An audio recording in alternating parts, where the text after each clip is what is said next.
Então, provavelmente, hoje a gente está entregando 186.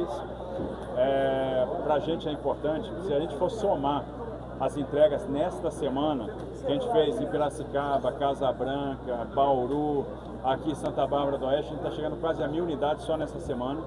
Hoje, 186 famílias sendo contempladas nesse conjunto, né? Então, o conjunto CDHU, que está bem equipado. Em outubro, a gente deve entregar as outras 186, então a gente chega nas 372 unidades.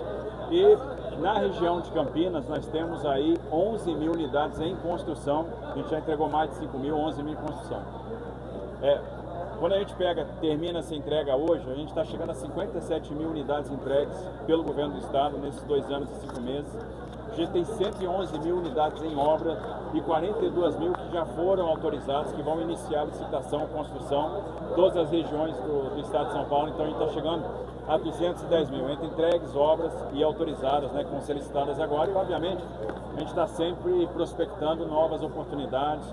A gente quer atender a demanda habitacional. A gente percebe que o estado de São Paulo tem um déficit importante, um déficit de mais de 1 milhão de residências. Então, perenizar essa política pública, né? Então, a gente está investindo 3 vezes e meia, 4 vezes o que a gente investia para justamente procurar atenuar o déficit. Então, a gente está, nesse mandato, fazendo aí alguma coisa em torno de 20% do déficit que nós tínhamos. Então, a política tem que ser de Estado, tem que ter continuidade, é importante isso. Tem que destacar na política pública de habitação. Muita gente está saindo da área de risco para as residências. Então, a gente está saindo das várzeas dos rios. A gente tem um programa para a palafita na Baixada Santista, a gente tem um parque da palafita lá em Santos, muita gente está saindo das encostas dos morros, né, que está saindo de áreas contaminadas, justamente para a gente poder atender da melhor forma aí as pessoas. Então é um programa bastante vigoroso, está andando aí super bem, né, tem uma geração de emprego forte, né, em torno desse impulso que está sendo dado à construção civil, e a gente vê aí, acho que não tem nada melhor, mais emocionante que entregar imóvel. Ali brevemente a respeito do hospital. Tem alguma novidade da última vez que o senhor falou? Assim, a gente está bem adiantado em termos de negociação. A gente precisa de um hospital para atender a região metropolitana de Campinas, estamos convencidos disso. Existe uma carência de leitos importantes. A gente deve fazer um hospital semelhante ao hospital que foi feito em Barueri, mais ou menos o mesmo projeto. Esse hospital a gente está negociando com o Dário, deve ficar na área do Mário Gatti, e em breve aí a gente vai anunciar, então a gente deve já passar para a próxima etapa, porque aí a gente já tem projeto, já vai ter área, e a nossa ideia é contratar esse ano ainda.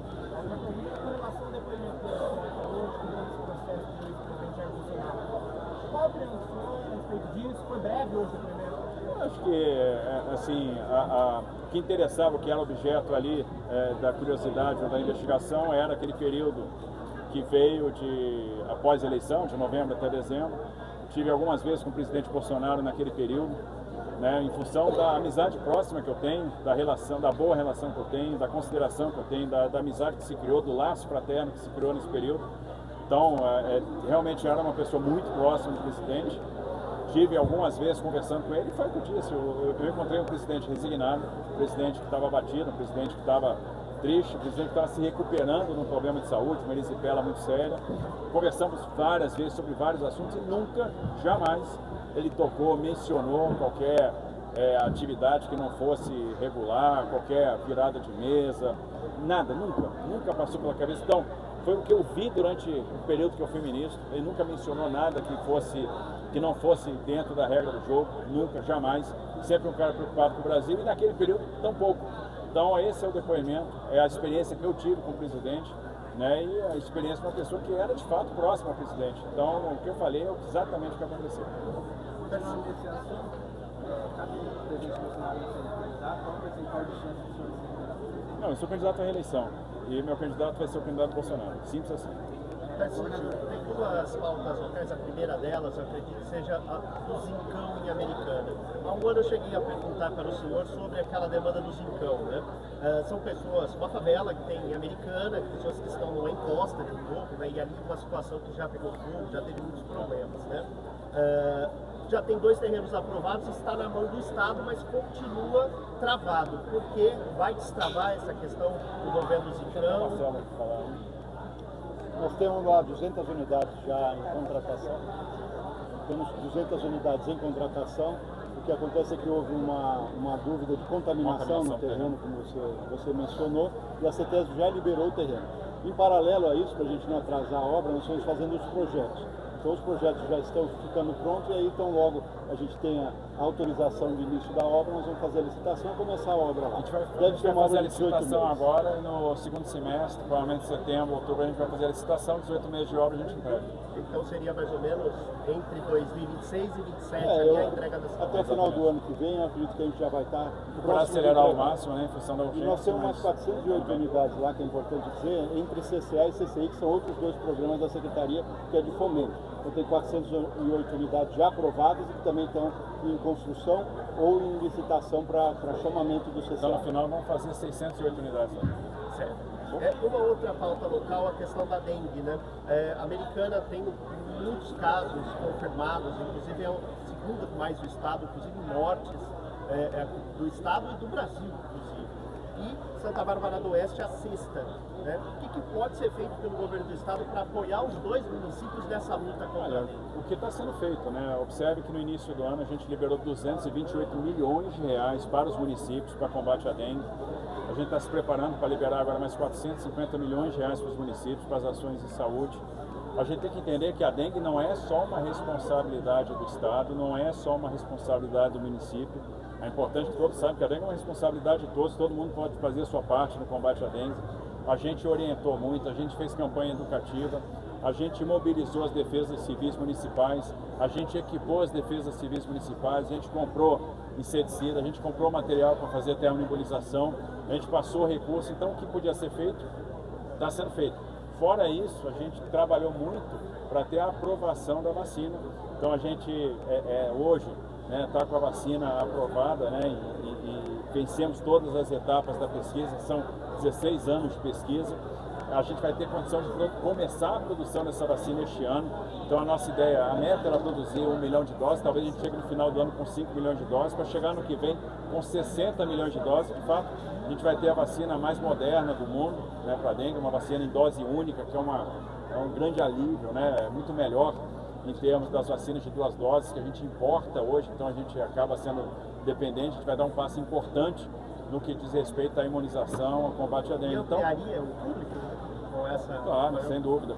Porque, veja, a gente numa primeira perna fez 60 milhões de doses, mas a tendência é, obviamente, a gente expandindo isso e também conquistando aos poucos a imunização da população. Então, é o trabalho que a gente pode fazer. Então, por um lado, no desenvolvimento de plano biológico, do outro, na estruturação dos municípios para enfrentamento, passando recurso, né, disponibilizando tanto os recursos materiais quanto os recursos financeiros, estruturando a rede, que é outra coisa importante. A gente estruturou toda a rede de suporte, a rede de saúde, para que a gente pudesse dar um primeiro tratamento. O tratamento mais eficaz é a hidratação, é receber a pessoa, diagnosticar, fazer hidratação, e a rede estava estruturada para isso. Então é que o resultado esse ano já foi muito melhor do que do ano passado. Governador, com relação à demanda da questão do Cielo, há a possibilidade do Estado auxiliar a Prefeitura para a recuperação? Total possibilidade, nós vamos trabalhar em conjunto. Eu acho que a gente tem sempre destacado esse trabalho de parceria da Prefeitura com o Estado, é um trabalho que dá fruto. Rafael aí tem sido um grande prefeito, tem ajudado muito, tem trabalhado muito. E aí tem a demanda, eu disse, olha, tem tem 2 grandes passivos aqui, Santa Bárbara. Então, beleza, vamos atacar esses 2 grandes passivos, eu tenho certeza que a gente vai ter aí um excelente resultado. Os prédios também, governador? Também, vamos ver. Ali tem uma questão jurídica, eu tenho que ver exatamente como é que é a questão jurídica, mas qual é o interesse do Estado para assumir e terminar. São 450 apartamentos a mais. Ainda sobre a piscina do Cielo, o projeto foi feito desde 2013. É isso que eu gosto. É uma obra de mais de 10 anos. É igual a linha 17 que estava parada e a gente vai terminar no que vem. Rodoanel estava parado e a gente vai terminar. O governo vai ser participativo na finalização dessa obra e como está existindo essa parceria Estado e município? Não, assim, a gente vai ver o que tem lá, vamos avaliar o estágio da obra, o status, vamos avaliar o que tem de projeto, quanto que a gente tem que botar de recursos, vamos botar recursos e vamos terminar, simples assim. Existe uma previsão para isso ou não? Não, vamos começar agora. Discutimos isso hoje. Fechamos hoje. Vamos para frente, vou estudar. Agora, essas obras paradas há muito tempo são justamente as que eu gosto. A última.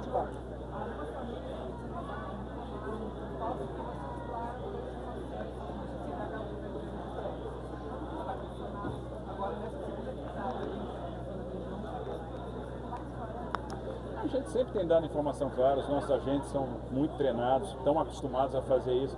Veja, a gente está falando de um programa habitacional de 200 mil moradias, né? A gente está atendendo 200 mil famílias. A gente está na terceira desmobilização de favela que nós estamos fazendo no estado agora, que é no Moinho, lá no centro. Então, o nosso pessoal é bastante capacitado, bastante atencioso, e a gente vai dar o máximo de informação, o máximo de transparência, para que a coisa fique mais clara possível. Não vai ter problema nenhum com relação a isso. Existe a possibilidade de aumentar uma faixa nesse 304 mesmo?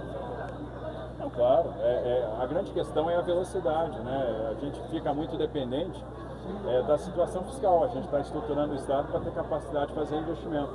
Então, a nossa ideia, obviamente, é ir resolvendo os gargalos, independente de concessão, não. Claro, a concessão acaba trazendo uma velocidade maior ou uma certeza de fluxo financeiro maior. Não tendo a gente resolveu, e observe, a gente quando coloca alguma coisa em consulta pública é justamente para ver o que a população tem a falar sobre isso. A população disse, olha, não quero, ok, está abandonando o projeto, vamos pensar numa outra alternativa para fazer. E é assim mesmo, a construção das soluções é feita dessa forma.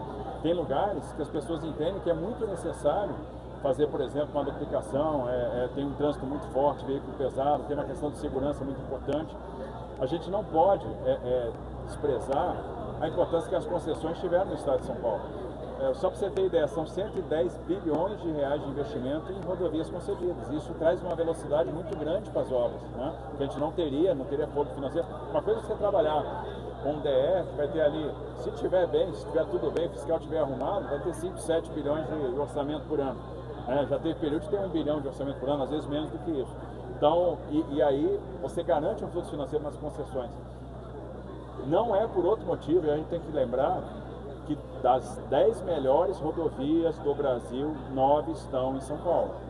Basta ir para outros estados, vocês vão ver como é que é. Então, a gente tem uma infraestrutura de altíssima qualidade. Obviamente, isso tem um preço, tem um efeito colateral, as pessoas reagem um pouco, mas no final, quando você pergunta para muita gente, não, eu prefiro ter uma rodovia concedida e ter uma rodovia de altíssimo nível. É o que a gente tem em São Paulo. Nós temos uma infraestrutura de altíssimo nível, nós temos a melhor infraestrutura do Brasil. E é por isso que a gente atrai tanto investimento. São Paulo está atraindo agora 500 bilhões de reais de investimento. E quando o cara pensa em investir em algum lugar do Brasil, ele pensa o seguinte, tem o melhor mercado consumidor, maior mercado consumidor, 44 milhões de habitantes, 22% da população. Eu tenho a melhor estrutura do Brasil, os 3 maiores aeroportos do Brasil estão em São Paulo, o maior porto do Hemisfério Sul está em São Paulo. Eu tenho as melhores estradas do Brasil, estão em São Paulo. Isso faz muita diferença, porque não adianta nada também você ter uma rodovia, às vezes, que o Estado toma conta, mas não tem condição de tomar conta, ela está deteriorada, está em péssima condição. E vamos lembrar que quando você passa parte dessa carga para a iniciativa privada, o Estado de São Paulo, que tem mais rodovia concedida, praticamente 50% da malha do Estado já está concedida, sobra recurso para você fazer investimento naquilo que não é concedido e não tem como conceder. Então, aí por isso que a gente está fazendo muita pavimentação de vicinal, a gente está fazendo muita ligação entre municípios, a gente está fazendo duplicação de vias e, obviamente, a gente sabe das restrições da 304, a gente sabe que a gente precisa da terceira faixa, a gente sabe que precisa dos dispositivos em Santa Bárbara, a gente sabe que precisa dos dispositivos americanos, e isso está projetado e nós vamos, de alguma maneira, viabilizar em algum momento dentro da disponibilidade financeira, sim, independente da concessão. Claro. Agora vamos lá. Dia 6. Quero saber se vocês estão afiados. Você gosta de sertanejo mesmo.